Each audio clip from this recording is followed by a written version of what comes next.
"Mom, I just need to borrow a little more." That's what he said. Again. My son. My only child. Standing in my kitchen with that same apologetic smile he'd perfected over 30 years. "Just until the investment comes through. You know I'm good for it." He nodded. Like I always did. Pulled out my checkbook. Wrote the numbers he needed. $5,000 this time. He kissed my cheek. Promised he'd pay me back by the end of the month. That was 4 years ago. I never saw that money again. But before I tell you how this ends, I need you to do something for me. If you love real stories about family, betrayal, and quiet strength, hit that subscribe button right now. And drop a comment telling me, would you have seen the warning signs? Because I didn't. Not for 15 years. Pause, let that sink in. Let me take you back to where it started. Not with screaming. Not with violence. But with something far more dangerous. Love. And trust. The kind of trust only a mother can have for her son. The kind that blinds you. My son's name is Michael. I won't use his full name. That's not what this is about. When he was young, he was everything you'd want in a child. Polite. Ambitious. Made honor roll every semester. Never got into trouble. He was the kid other parents pointed to and said, "Why can't you be more like him?" Michael graduated college with honors. Business degree. Got a job in finance right out of school. Starting salary was decent. Not great but decent. His father, my husband Robert, was so proud. Robert died when Michael was 23. Heart attack. Sudden. Brutal. He was 54 years old. We'd been married for 31 years. I became a widow at 52. The life insurance wasn't huge. $150,000. But combined with what we'd saved over the years, it was enough. The house was paid off. I had my teacher's pension from 30 years in the school system. Social Security would kick in eventually. I was comfortable. Not rich. But comfortable. Michael moved back home for a few months after the funeral. Said he wanted to make sure I was okay. That I wasn't alone during the worst of it. I thought it was sweet. My friends said, "You raised him right. Look how he takes care of you." That's when it started. "Mom, let me help you with your finances. You shouldn't have to worry about this stuff while you're grieving." He set up online banking for me. Organized my accounts. Created spreadsheets showing where every dollar went. Income. Expenses. Savings. Investments. It looked professional. Official. I was grateful. I was drowning in grief. The paperwork after someone dies is endless. Insurance claims. Death certificates. Closing accounts. Opening new ones. Having him take care of the practical things felt like a gift. What I didn't realize was that he'd added himself as a joint account holder. Not a co-signer for emergencies. Not a backup in case something happened to me. But full access. Equal ownership. I wouldn't find that out for another decade. He also convinced me to keep most of my money in savings accounts instead of investing it. "The market's too risky right now, Mom. Just keep it safe in high-yield savings." I listened to him. After all, he worked in finance. He knew what he was talking about. Or so I thought. Michael moved out 6 months later. Got his own apartment downtown. 1 bedroom. Nice building. Expensive area. I asked him if he could afford it. "I got a raise, Mom. Don't worry about me." We had dinner every Sunday. My house. I cook his favorites. Pot roast. Mashed potatoes. Apple pie. We'd talk about his week. His job. His life. He never asked about mine. Looking back, I should have noticed that. But when you love someone, you make excuses. You fill in the gaps. Michael had always been focused on his career. Driven. That's just who he was. Or so I told myself. He started asking me for money about 8 months after he moved out. Small amounts at first. "Mom, I'm between paychecks. Can you spot me $2,000? I'll pay you back Friday." There's a great investment opportunity at work. If I can put in 10 grand now, I'll double it in 6 months. You'll get your money back plus interest. My car needs a new transmission. Can you cover it? I'll pay you back next month. Said yes. Every time. He was my son. My only family. And he always had a reason that made sense. The first few times he did pay me back. Not the full amount. Not on time. But something. 2,000 became 1,500. Due Friday became 2 weeks later. But he paid me. So I didn't worry. Then the repayments slowed. Then they stopped altogether. But the requests didn't.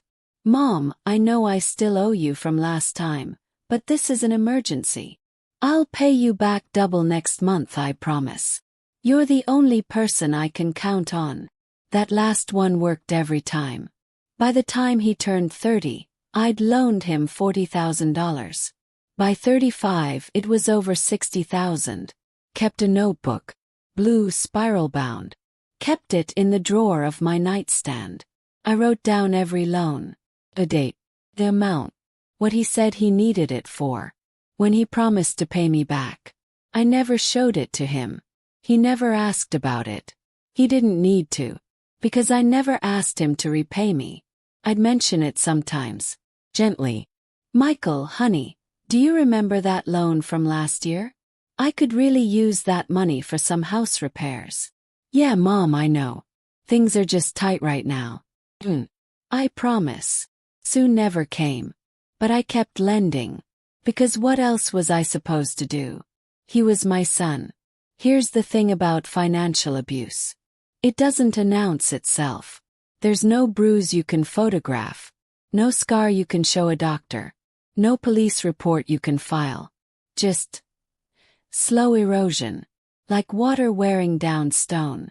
You don't notice it happening until one day you look up and realize you're standing in a hole you can't climb out of. Michael started helping me with bills when he was 32. Mom, you're forgetting to pay things on time. You got a late fee on your electric bill. I had forgotten. Once. I'd been sick with the flu. But he made it sound like it was happening all the time. Let me just handle this for you. I'll log into your accounts and pay things directly. It's easier this way. You don't have to worry about due dates. I liked that. I was getting older. Technology was moving faster than I could keep up with. Tope. Online banking. Electronic statements. It was overwhelming. So I let him do it. He'd come over once a month. Sit at my kitchen table with his laptop. Pay my bills. Show me the confirmation screens. All done, Mom. Everything's taken care of. I trusted him. Why wouldn't I? Then he suggested I give him power of attorney. I was 63. He was 35. Just in case something happens to you, Mom. So I can handle things without going through probate hell. It'll save thousands in legal fees. He made it sound so reasonable. So responsible. Like this was just smart planning. We went to his office. He had a notary there. A woman in her 20s who barely looked at the paperwork. Michael handed me a pen. Showed me where to sign. I signed 6 pages. I didn't read them carefully. I should have. That document gave him authority over everything. My medical decisions. My finances. My property. Not just in case of emergency. Not just if I became incapacitated. Immediately. He could sell my house without asking me. He could withdraw my savings. He could make decisions about my healthcare. Close my accounts. Open new ones. Take out loans in my name. And I had no idea. Because he told me it was standard estate planning. He told me everyone does this. He told me he was protecting me. I believed him. Michael got married when he was 38. Her name was Vanessa. Blonde. Always dressed like she was going to a business meeting even when we were just having coffee. The kind of woman who wore heels to brunch and always had perfect nails. I met her 3 months before the wedding. 3 months. Michael had been dating her for 2 years and never mentioned her. When I asked him why, he said, I wanted to make sure it was serious first. 2 years isn't serious. But I didn't push. I was just happy he'd found someone. I tried to like Vanessa. I really did. But she looked at me the way people look at furniture they're planning to replace. Polite, distant, counting the days until I wouldn't be a factor anymore. She called me Mrs. Henderson for the first year. Even after the wedding. Not Mom. Not even Margaret. Mrs. Henderson. Like I was her son's landlord. They bought a house 6 months after the wedding. Big one. 4 bedrooms, 3.5 baths. In a neighborhood where the lawns look like golf courses and every house has a 3-car garage. I'd driven through that area once. Just to see what it was like. The houses started at $700,000. Michael invited me over for dinner to see the place. It was beautiful. I'll give them that.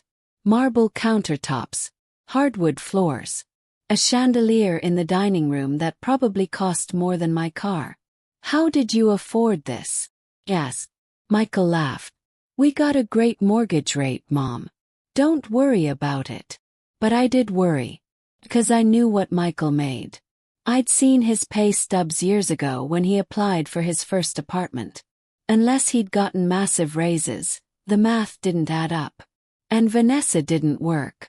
She'd been in marketing before they got married, but she quit right after the wedding.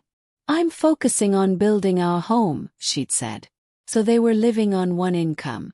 And yet they had that house. 2 brand new cars in the driveway. Vanessa's designer handbags. Their vacation to Europe. That's when I started noticing other things.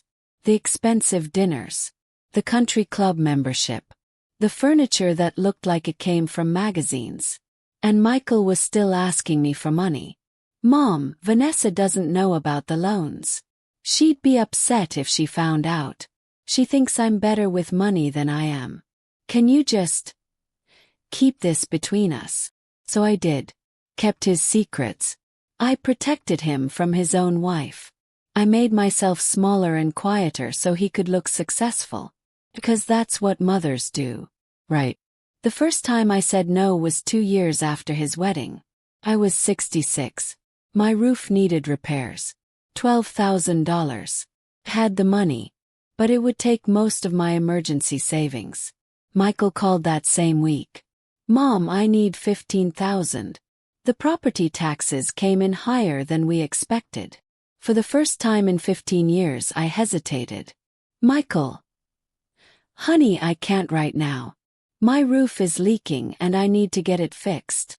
Silence. Then. Are you serious? His tone changed. Colder. Mom, I've been counting on this. We're going to get hit with penalties if we don't pay by next week. But Michael, my roof. Your roof can wait. This can't. I felt something shift in my chest. How about I loan you half? $7,000. And you can. Forget it. I'll figure it out myself. He hung up. He didn't call me the next Sunday. Or the Sunday after that. 3 weeks went by. Finally called him. Michael, are you okay? You haven't come by. I've been busy, Mom. Did I do something wrong? He sighed. Long and heavy. Like I was exhausting him. You made it very clear that your roof is more important than helping your own son. I'm just giving you space to focus on your priorities. My throat tightened. That's not fair. I've helped you for years. I've given you so much. And I appreciate that. But when I actually needed you, you weren't there. I started crying. I'm sorry. I'll send you the money. I'll figure out the roof later. No, Mom. I don't want you to do something you'll resent. But I did it anyway. I sent him the $15,000. I put off the roof repairs for another year. The leak got worse. Damaged my ceiling. Cost me another $8,000 to fix the water damage. Michael never paid me back. He never even said thank you. It was a Tuesday in March. Ordinary day. Cold. Gray sky. Michael had invited me for dinner. Vanessa was out of town visiting her sister. He'd made pasta. Nothing fancy. Our sauce. Frozen garlic bread. We ate in the kitchen. Made small talk. He told me about a project at work. I needed to print something. Tax documents. My printer at home had stopped working. Can I use yours? Yes. Sure. It's in my office. Top of the stairs, second door on the right. He stayed in the kitchen.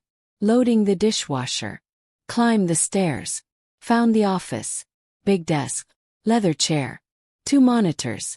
I sat down. Opened the browser to access my email. And that's when I saw it. An email. Still open in a tab he'd forgotten to close. From his bank. Subject line. Confirmation.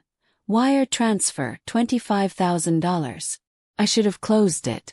I should have printed my documents and walked away. But something in my gut twisted. Clicked it. The email detailed a wire transfer from an account I didn't recognize.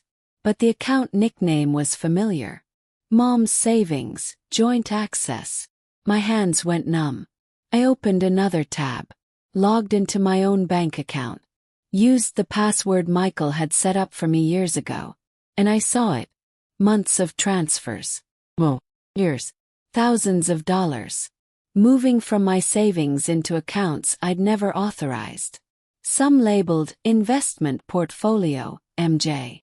Some labeled Emergency Fund, MJ. Some just said Transfer. Michael's initials. His accounts. I scrolled back. 6 months. A year. 2 years. The transfers went back 4 years. Small amounts at first. 500 here. 1,000 there. Then bigger. 5,000. 10,000. 25,000. I opened my spreadsheet app. Started adding it up. My hands were shaking so hard I could barely type. $92,000. Not borrowed. Not loaned. Taken. Stolen. I sat there for 20 minutes. Just staring at the screen. Downstairs I could hear Michael humming.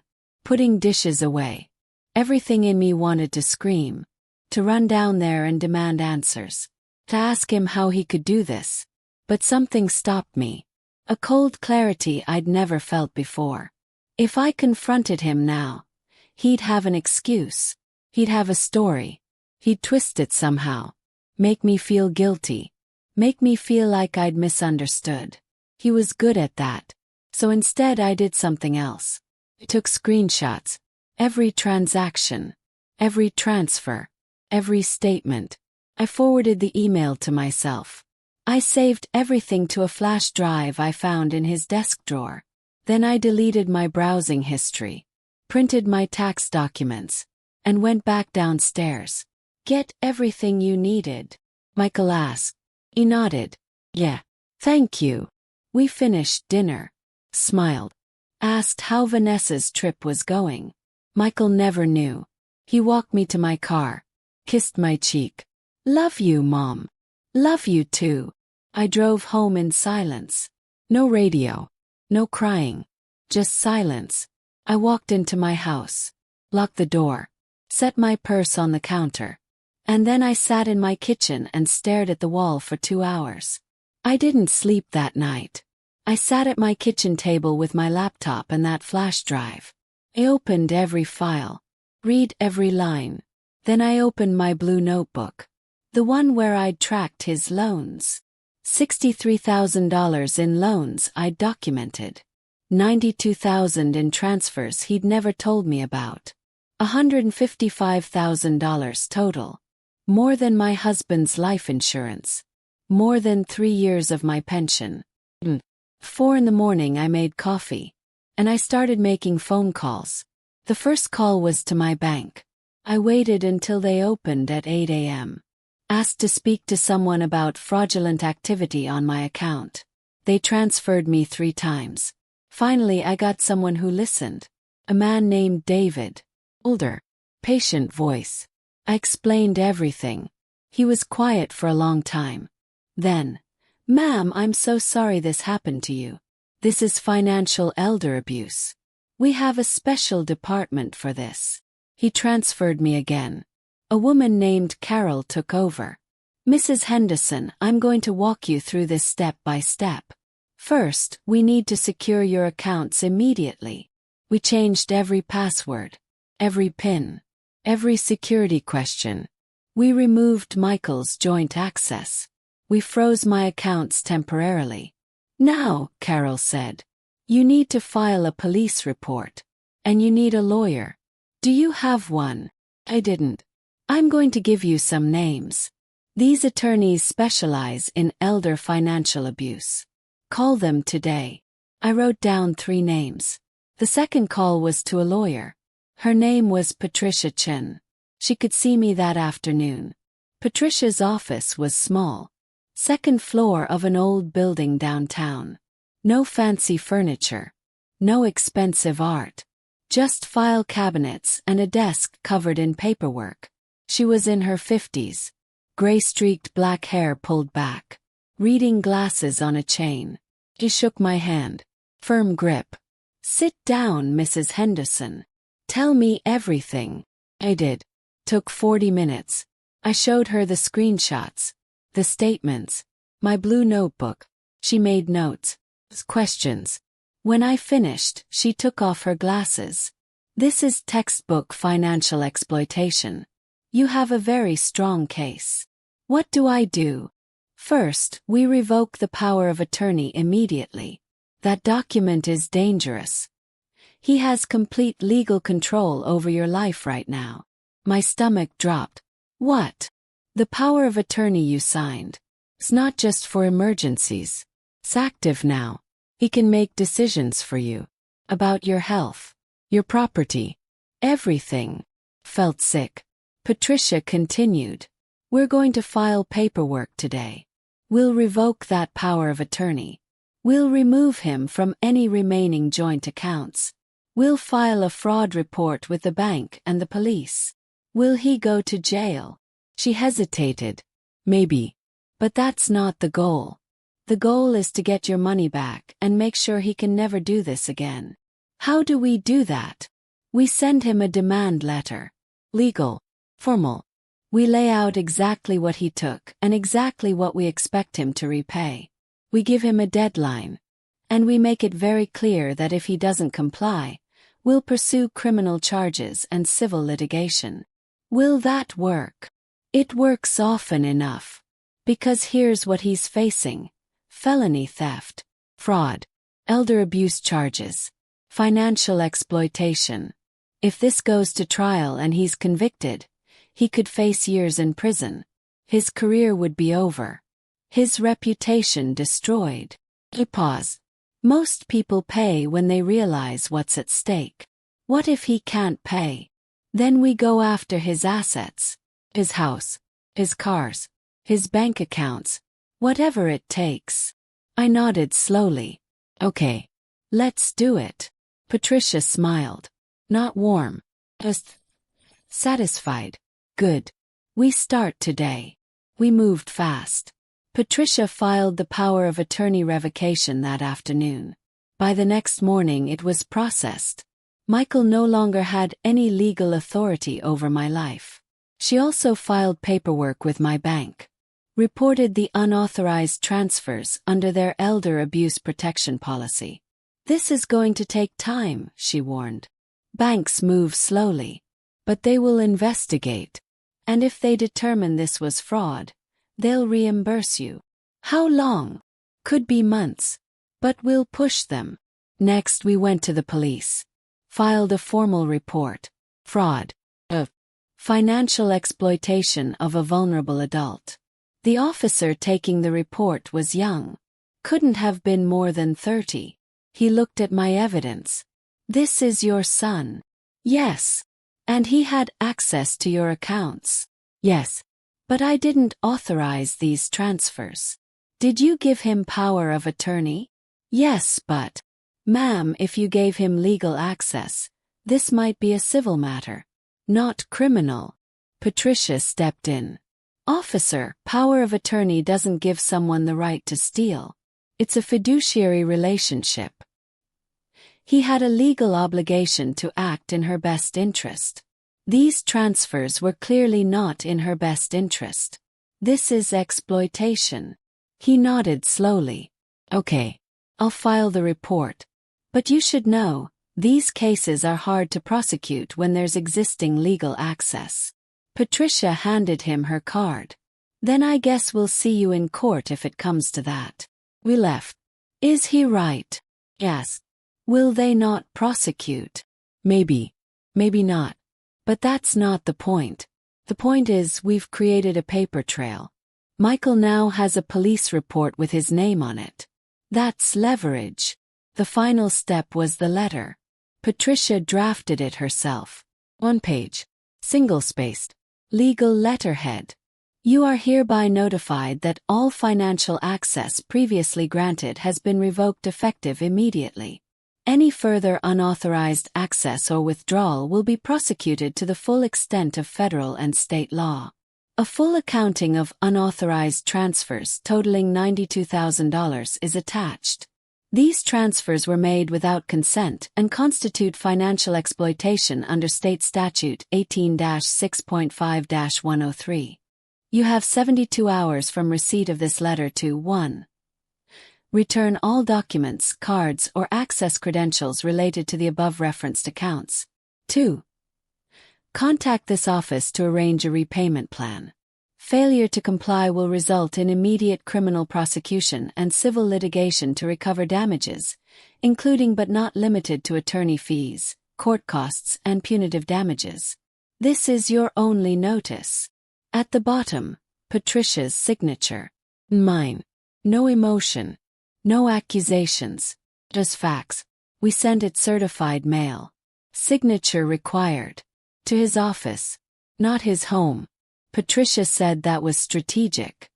He'll have to sign for it at work. In front of people. That makes it real. He signed for the letter on a Thursday at 10:47 a.m. I know because Patricia's office got the tracking notification. He called me 4 hours later. My phone lit up. Michael. I didn't answer. He called again. And again. 16 times that afternoon. I didn't answer once.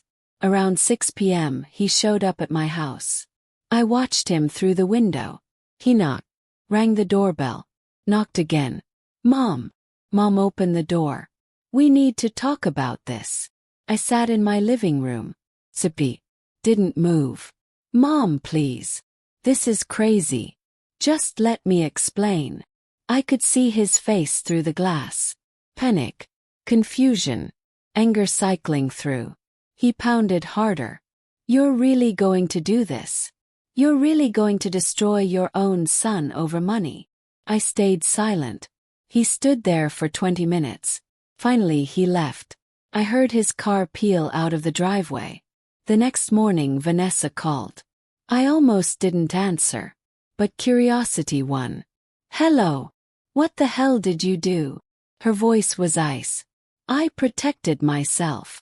Protected yourself. You sent legal threats to Michael's workplace. Do you have any idea what this looks like? His boss saw him sign for that letter. Then maybe he shouldn't have stolen from me. Stolen? He was managing your accounts. You gave him permission. I gave him access for emergencies. Not to fund your lifestyle. Silence. Then. You're a bitter old woman. You can't stand to see your son happy. I'm a mother who finally woke up. You're destroying his reputation, his career, his marriage. Do you understand that? I understand that he stole $92,000 from me. If his reputation can't survive that truth, that's his problem. Not mine. She hung up. 2 hours later Michael sent an email. The subject line was, please. Opened it. Mom, please. We can talk about this.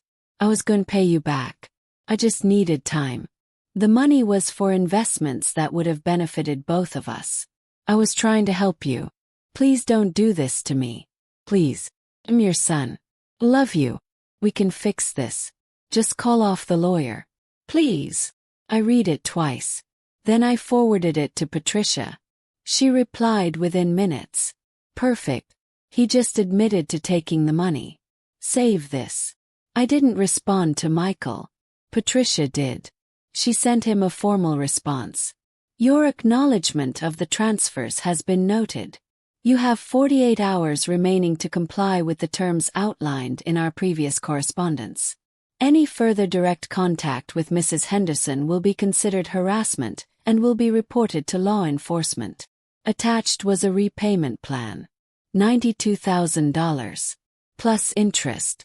Payable over 5 years. $1,700 a month. And a deadline. Michael didn't respond to the repayment plan. Instead, 2 weeks later, his own lawyer sent a letter. It claimed the money was gifts. That I'd given it to him willingly. That I couldn't prove otherwise. Patricia laughed when she read it.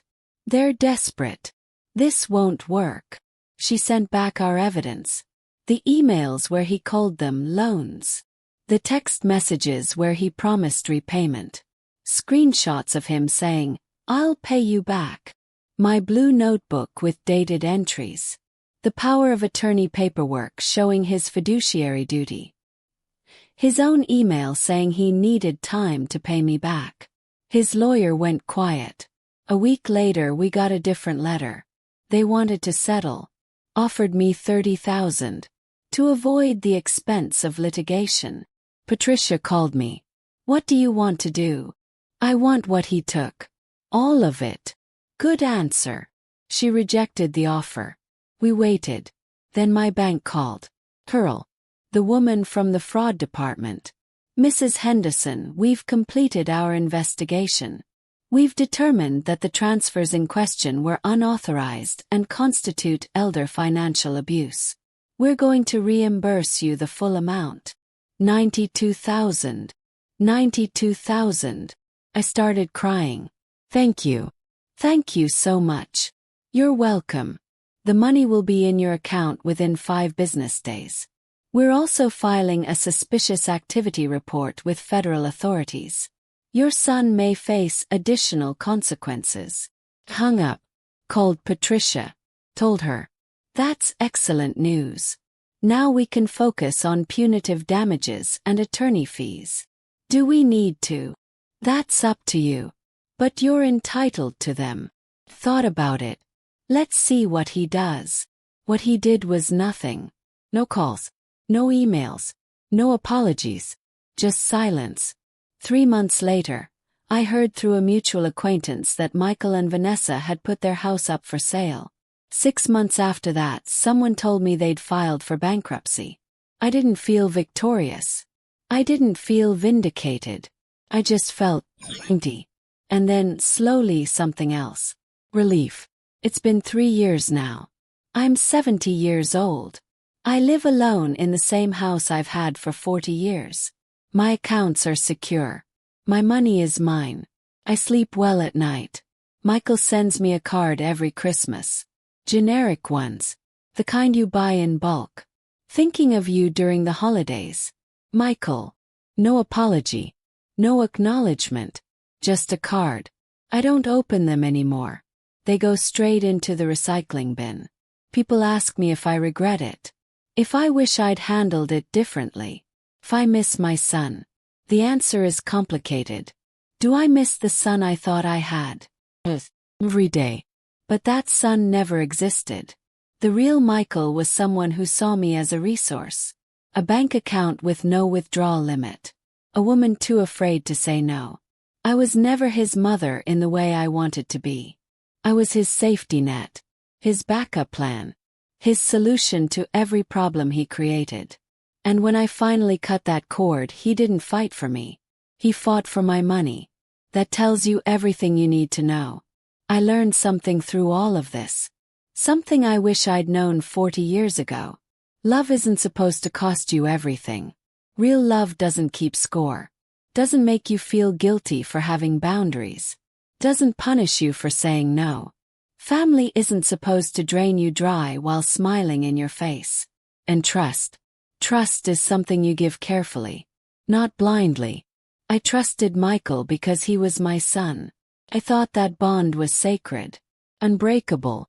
But blood doesn't guarantee loyalty. And giving birth doesn't guarantee respect. Some people will take everything you offer and still ask for more. And when you have nothing left, they'll blame you for running out. Michael taught me that. Just not the way he intended. I also learned that you're never too old to stand up for yourself. At 67, I thought my life was basically over. I thought I'd just coast to the end. But that year I fought back. Hired a lawyer. Filed reports. Changed my passwords. I reclaimed my life. And it felt like being born again. If you're listening to this and you see yourself in my story, I want you to know something. It's not too late. No matter how long it's been. No matter how much you've given. No matter how guilty they make you feel. You can take your power back. You can say no. You can walk away. And you'll survive. More than that, you'll thrive. My life now is smaller than it used to be. Quieter. I don't have Sunday dinners with Michael anymore. I don't have a daughter-in-law. I don't have grandchildren. Michael and Vanessa never had kids.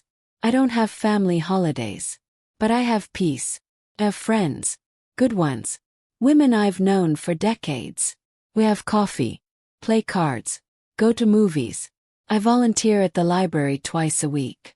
I take classes at the community center. Last year I learned to paint. I'm not good. But I enjoy it. I travel a little. Not far. But I go places I've never been. I read more. Sleep better. Worry less. My bank account isn't growing. I'm living on my pension. My social security. But it's enough. And it's mine. Oh, mine. I don't look over my shoulder anymore. I don't check my account balance compulsively. I don't wake up at 3 a.m. wondering what new crisis Michael will call about. I'm free. Not because I won some battle, but because I stopped fighting one I was never supposed to be in.